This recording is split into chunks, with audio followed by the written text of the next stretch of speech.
একদিন আমাকে মনে পড়বে, কিন্তু সাহস করে ফোন দিতে পারবে না।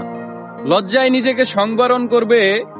আমাদের এত গল্প আর এত স্মৃতি জমেছে যে তুমি অন্য কারো মাঝে আমার ছায়া দেখবে, কিন্তু সেখানে আর আমাকে পাবা না। একটা আক্ষেপ জন্ম নিবে তোমার ভিতরে। রাত গভীর হলে আমার ফেসবুক ওয়াল ঘুরতে মন চাইবে তোমার।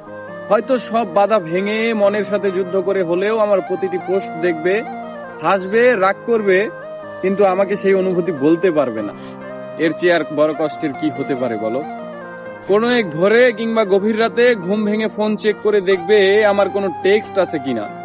আমাকে না পেয়ে তোমার যেই দীর্ঘশ্বাস জন্মাবে তা তোমার প্রাপ্য ছিল। আমি তো কোনো অন্যায় করিনি। এখন যার সাথে আছো তাকে নিয়ে যতই সুখে থাকো, যতই ভালো থাকো, আমি জানি আমাকে তোমার মনে পড়বেই, কারণ আমি তোমাকে ঠকাইনি। তার সাথে কাটানো প্রতিটি সুখময় মুহূর্তে আমি